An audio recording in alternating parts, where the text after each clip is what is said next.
company gives you the lowest amount possible to keep you working. The rest goes to make people who don't do the work very rich. No matter how rich they get, they never get to a point where they say, we should give the workers all this extra money. Which side are you on? 14,000 Disneyland workers just won a $6.10 an hour pay raise. Nice. That is huge. It is the biggest ever wage increase at Disneyland in California. The minimum wage at Disneyland in California. Did I say Florida? I meant California if I said Florida. We're talking about California. Workers at Disneyland in California, the workers in this 14,000 employee bargaining unit are going to see their pay, their wage, their minimum wage rise to $24 an hour. Immediately upon ratification, workers will get a huge pay bump to a minimum of $24 an hour, and it's going to be a minimum wage will be higher for some job classifications. It's a 3-year contract, and the raises will be $6.10 over 3 years. So the some other things in this contract are longevity increases for senior cast members. They also got attendance policy and sick leave improvements that give cast members more opportunities to attend personal issues without fearing discipline, and new premiums for cast members. The company said that, quote, all cast members with a current rate of $19.90 an hour will receive a nearly 21% immediate initial raise to $24 an hour, which will increase to at least a nearly 31% increase over the life of the contract. Unions involved, unions representing the 14,000 employee bargaining unit include the Bakery, Confectionery, Tobacco Workers, and Grain Millers International Union, BCTGM, Local 83, the SEIU, United Service Workers East, SEIU, USWW, Teamsters Local 495, and the United Food and Commercial Workers, UFCW, Local 324. They are part of a coalition of unions that has been dubbed the Master Services Council.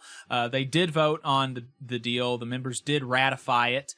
And so, yeah, that's very, very exciting news for those 14,000 workers. That only came after a strike threat. You know, they've been in negotiations for months now, and I think actually they were working under an expired contract.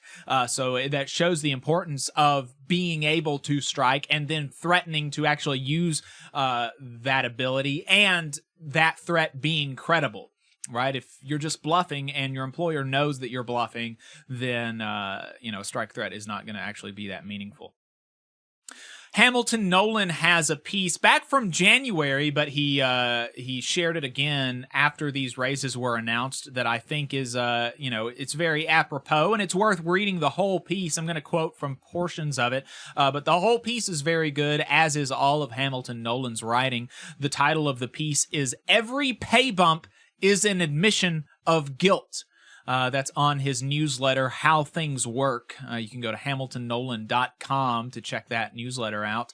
But yeah, so here's from his piece, quote, "These pay raises are, of course, attempts to," and in this piece he's talking about the pay raises specifically from the Southern automakers, the non-union automakers, in the wake of the UAW campaign to organize the non-union automotive manufacturing sector.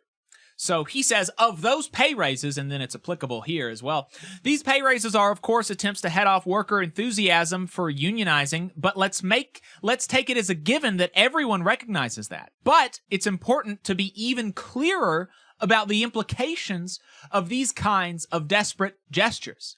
These are things that your employer could have given at any time, but are only giving you now because they fear the prospect of you having a union. Is such a thing really an argument against a union? The answer is no. Obviously, no. It is an admission of guilt that companies hope you will not notice. Hey, 5 seconds, just wanted to say that this is only possible because of our donors. If you want to see more of this, then consider donating yourself at tvlr.fm/donate. He continues later in the piece, I know that these points are extremely basic, but the precise way that the general public interprets these things is important. When you read that the UAW's recent strike will raise base wages by 25%, ask yourself, where did that 25% come from? When the online media industry was unionizing several years back, it was common to hear about workers making rock-bottom salaries who got $10,000 raises the moment that the union contract was signed. Where did that $10,000 come from? How is it that the act of collectively demanding something with the explicit threat of withholding our labor power can, with no other changes in the business, produce such huge new piles of money for workers? The answer, of course, is that the money was already there. The value is already being created. The only question is who is getting it. Your boss was just taking it instead of giving it to you. This is the simple but critical point that we all should chew on, because when you chew on it, the flavor of revolution leaks out into your gums real sweet.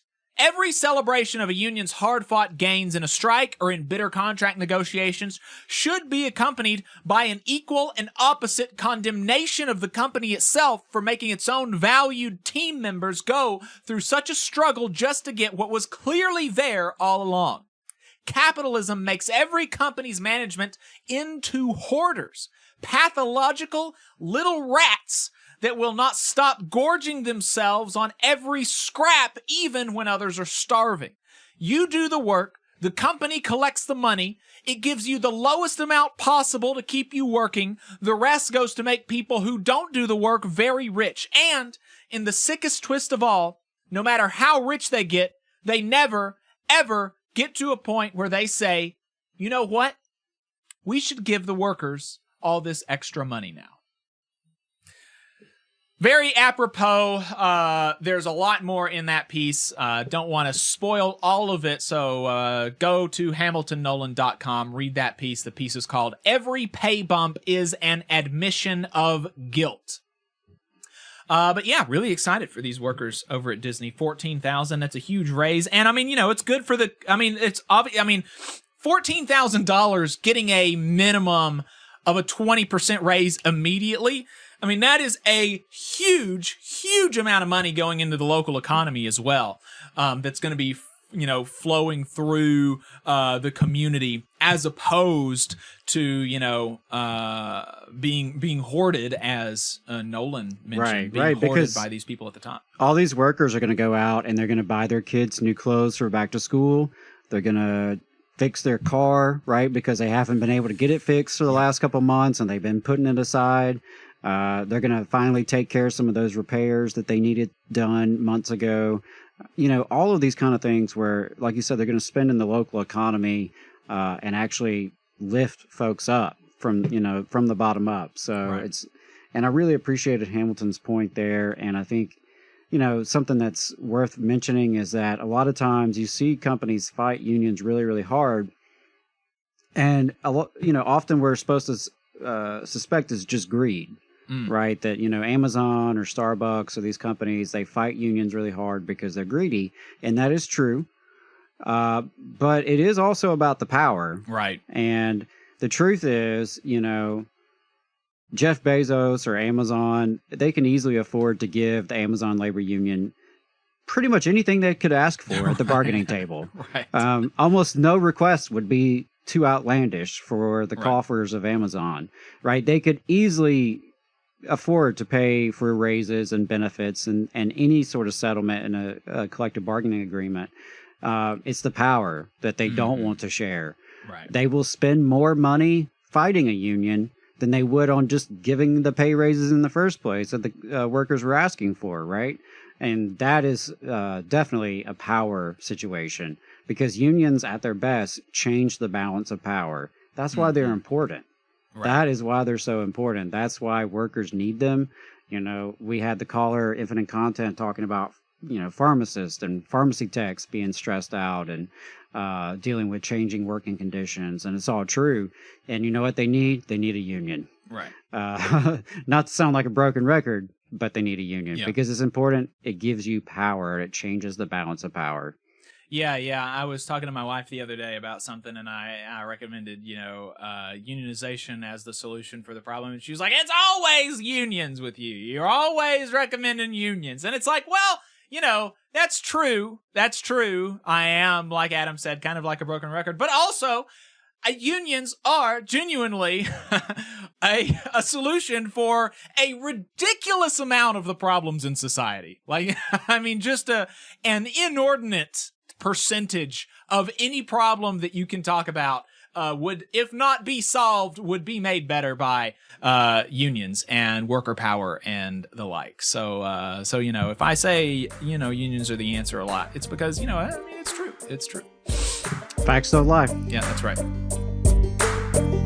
You just saw a clip from the Valley Labor Report. We are live every Saturday morning from 9:30 a.m. till 12:30 p.m. And we pride ourselves on keeping all of our content free to everybody so that we can talk to as many working folks as possible. If you support the work that we're doing, you think that it's important, you think that it's good, then consider making a monthly contribution to the project, and you can do that on our website, tvlr.fm.